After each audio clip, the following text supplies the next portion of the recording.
ഒരു ഫുട്ബോൾ താരത്തിന് തന്റെ രാജ്യത്തെ ലോകകപ്പിൽ പ്രതിനിധീകരിക്കുക എന്നത് കരിയറിലെ ഏറ്റവും വലിയ സ്വപ്നമാണ്.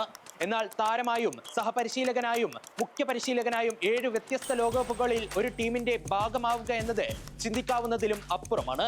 ലിയോണൽ മെസ്സിയും ക്രിസ്ത്യാനോ റൊണാൾഡോയും താരമെന്ന നിലയിൽ 6ാം ലോകകപ്പിലേക്ക് കണ്ണുവെക്കുമ്പോൾ ടൂർണമെന്റിലെ തന്റെ ആകെ പങ്കാളിത്തം കൊണ്ട് 7ാം അവസരം തേടുകയാണ് കൊറിയയുടെ ഹോം മ്യൂംബോ.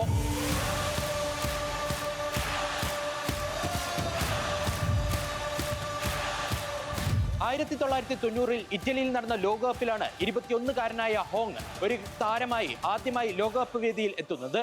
അവിടെ തുടങ്ങി 1994-98 പിന്നെ ഏഷ്യൻ ഫുട്ബോളിന്റെ ചരിത്രം തിരുത്തിക്കുറിച്ച 2002 ലോകകപ്പ് വരെ തുടർച്ചയായി 4 ടൂർണമെന്റുകളിൽ ദക്ഷിണ കൊറിയക്കായി ബൂട്ടുകെട്ടി. ലോകകപ്പ് ചരിത്രത്തിൽ തുടർച്ചയായി 4 ടൂർണമെന്റുകളിൽ കളിച്ച ആദ്യ ഏഷ്യൻ താരമെന്ന റെക്കോർഡ് ഇന്നും ഹോങ്ങിന്റെ പേരിൽ ഭദ്രമാണ്.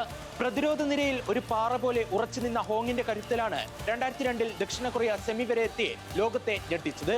അന്ന് സ്പെയിനെതിരെയുള്ള ക്വാർട്ടറിൽ പെനാൾട്ടി ഷൂട്ടൌട്ടിൽ കൊറിയയുടെ വിജയമുറപ്പിച്ച നിർണായക കിക്കെടുത്തത് ക്യാപ്റ്റൻ കൂടിയായിരുന്ന ഹോം മ്യൂംബോ ആയിരുന്നു. വിജയത്തിന് ശേഷം കൈകൾ ഇരുവശത്തേക്കും നീട്ടിയുള്ള അദ്ദേഹത്തിന്റെ ഓട്ടം ഏഷ്യൻ ഫുട്ബോളിലെ ഏറ്റവും ഐക്കണിക് ദൃശ്യങ്ങളിൽ ഒന്നാണ്.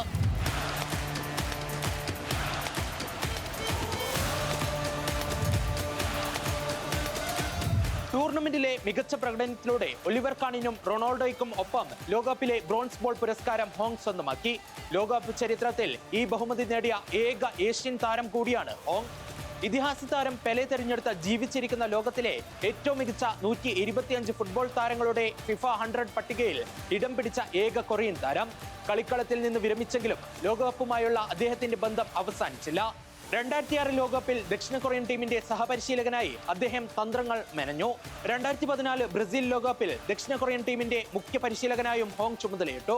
നീണ്ട ഇടവേളയ്ക്ക് ശേഷം 2026 ലോകകപ്പിൽ വീണ്ടും കൊറിയയുടെ മുഖ്യ പരിശീലകനായി എത്തുമ്പോൾ ഇത് ബോവിന്റെ 7ാമത്തെ ലോകകപ്പ് സാന്നിധ്യമായി മാറും. ഇതോടെ ബ്രസീലിയൻ ഇതിഹാസ താരം മാരിയോ സഗല്ലോയുടെ റെക്കോർഡ് മറികടക്കും.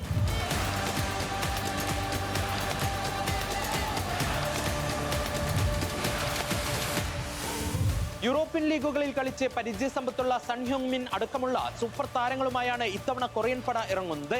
പഴയ കാലത്ത് നിന്നും വ്യത്യസ്തമായി ഇന്നത്തെ കൊറിയൻ താരങ്ങൾക്ക് ലോകവേദികളിൽ ഭയമില്ലെന്നും ഏത് വമ്പന്മാരെയും അട്ടിമറിക്കാൻ പോകുന്ന ആത്മവിശ്വാസം ടീമിനുണ്ടെന്നും ഹോങ് വ്യക്തമാക്കുന്നു. ചരിത്രം തിരുത്താൻ പോകുന്ന ഏഷ്യൻ ഇതിഹാസത്തിന്റെ തന്ത്രങ്ങളിൽ കൊറിയൻ പട ഇത്തവണ എവിടെ വരെ മുന്നേറുമെന്ന് നമുക്ക് കാത്തിരുന്ന് കാണാം.